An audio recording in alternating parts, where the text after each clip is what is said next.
আমার দাদার সম্পত্তি আমার বাবাদের দিয়ে গেছে। আমার বাবারা 5 ভাই, ওনাদের সম্পত্তিটা আমার চাচা একাই বিক্রি করে দিছে। আমার বাবারা 5 ভাই 2 বোন, তাদের মধ্যে 2 জন মারা গেছে, আর একজন প্রতিবন্ধী। আর যিনি ভালো আমার চাচা, আমার জ্যাঠা, উনি সব সম্পত্তি একাই বিক্রি করে দিতেছে।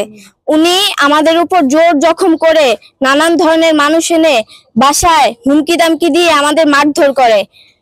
উনি সব সময় আমাদের আতঙ্কে রাখে, নানান ধরনের মানুষ এনে হুমকি দামকি দেয়, বাসায় আমরা থাকতে পারি না।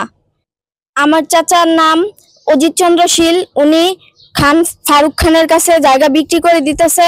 ফারুক খান সহ আমাদের বাসায় এসে হুমকি দামকি দেয় এবং বলে আমার বাবাকে যেখানে পাবে ওইখানেই হাতের রক পায়ের রক কেটে দিবে। বাসায় এসে হুমকি দেয়। আমরা এক একজন এক এক জায়গায় থাকি, আমাদের বিয়ে হয়ে গেছে, আমরা বাসায় থাকি না, আমরা সব সময় আতঙ্কের মধ্যে থাকি। আমরা সব জায়গায় অভিযোগ করেছি, আমরা অভিযোগের কোনো বিচার পাচ্ছি না।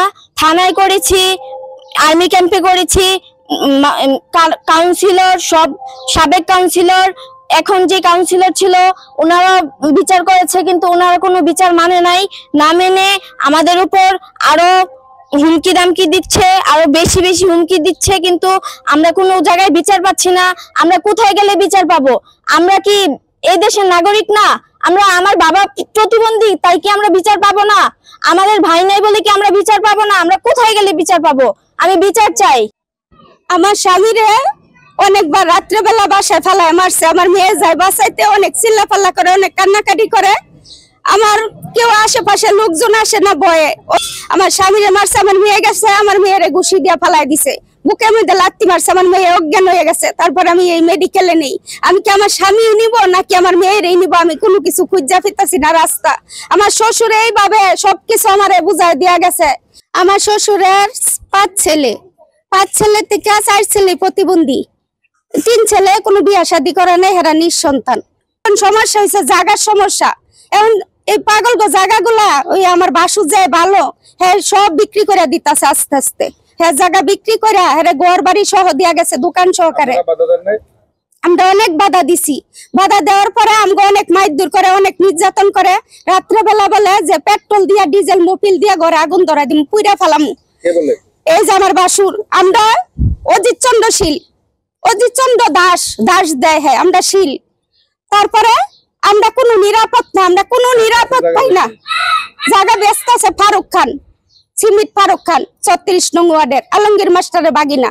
হোর একখানা মরছে, আরেকখানা জায়গা বেচছে, যে লড়তাছে। এই যে বাবার খোলা তো ব্যাগ কই জায়গা সম্পত্তি পাইতো না, বাবার খোলা 500 বাতাও জায়গা পাইতো না। জায়গা সম্পত্তি সব জোরে বলে, এমন এক পাতক ছিল আপনাকে ধরছে, এইটা সব জায়গা সম্পত্তি জোরে বলে বেরিয়ে খোলা নাই গিয়া দেখা সব জোরে বলে সব নিতে আসা গেলা জোর জোর মুখে। এই যে অজিত আর ফারুক খান মামলা দেয়, আমরা কিছু কইতে পারি না। 2বার করে মামলা দিছে আমার ছেলের নামে, মানে তার পিছনে যাই দেখে। মানে আমরা তো মুরব্বী, তাদের কাকিয়া বাবা মারা গেছে, মানে আমাদের বলে গেছে আমাদের ছেলেবেলেরা তোমরা দেখো, ওই যে বোবার বউরে দিয়ে গেছে, আমরা তার কথা বলি দেখে। ওই যে অজিত,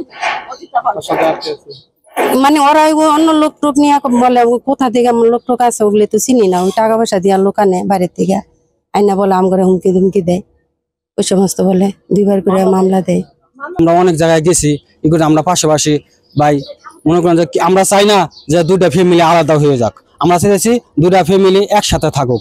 তা উনি জায়গা ব্যস্ত, সামনে তো জায়গা ব্যস্ত আছে, জায়গা পড়তে জায়গা দিব, তারা দলিল করে দেখ, দলিল করে দেয় না, আমাদের গেলে হুমকি টুমকি দেয়, মামলা টামলা দেয়, এই ব্যাপার। তা কে যাবে ওদের পাশে?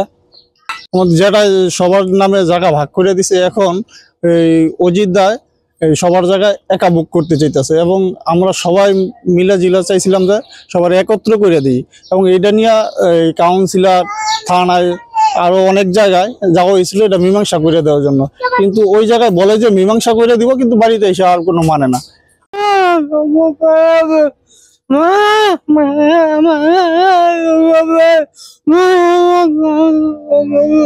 Oh,